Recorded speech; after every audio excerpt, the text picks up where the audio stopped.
Terror, in its own words, takes viewers inside the world of Muslim terrorists waging war against the West. Join us now, the author of Infidel, Ayaan Hirsi Ali.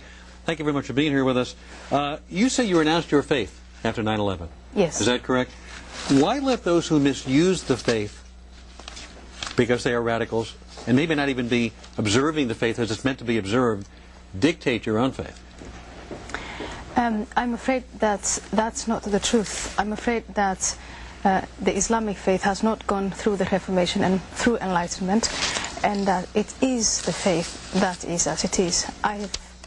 After Bin Laden, after 9/11, I started to download the documents of Bin Laden, and I started to hold them up against the Quran and the Hadith. But is that true Islam?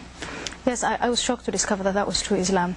But that doesn't have to mean the end of Islam. What Muslims can do is not renounce Islam like I have done. I mean, that was just for private reasons. Right. But what they can do is acknowledge that what Bin Laden is saying is correct, but that belongs to the 7th and 8th century and not in the 21st century. There are 1.4 billion people, I mean, depending on various estimates, but around that number who practice Islam in the world today. Are you suggesting that all those people are radicals or believe what Bin Laden claims Islam is? Don't most of those people want a peaceful world?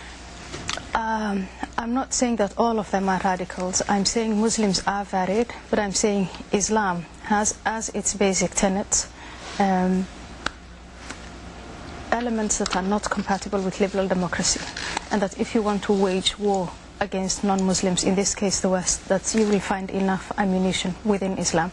But Muslims are varied and can be persuaded otherwise. Yes. This is amazing book. You're at risk. You feel your life's at risk having written this book. Yes, not only this book. It was at risk before I wrote it. Right. Why?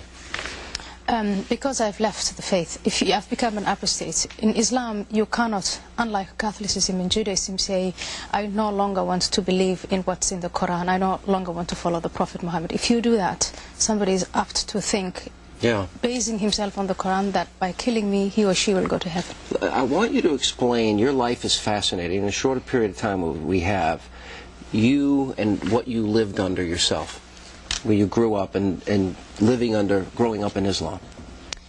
I lived in a tribal society, in a clan society. I lived, Islam was, I mean, my religion was in every, it was not just like the Catholics going to church on Sunday, but it was there every day, every minute. And it is what I would, in short, say, would call it a medieval society if you compare it to, for example, the United States. And more particularly, you have been outspoken for women's rights. Explain. Women, Muslim women are not allowed, not all of them, of course, but most of them. They don't own their bodies. They are forced into marriage or persuaded into marriage, not sent to school or removed early on from school, undergo female genital mutilation, which in itself is not an Islamic practice, but many Muslims practice. It's just not the same as I describe in the book, the same as living in... Well, the book is phenomenal, and it really is an eye-opener, and I congratulate you on the courage to speak out. So, Lee, thank you very much for being with us tonight. Thanks for your time. Stop financing terrorism. Join Terror-Free Energy Coalition.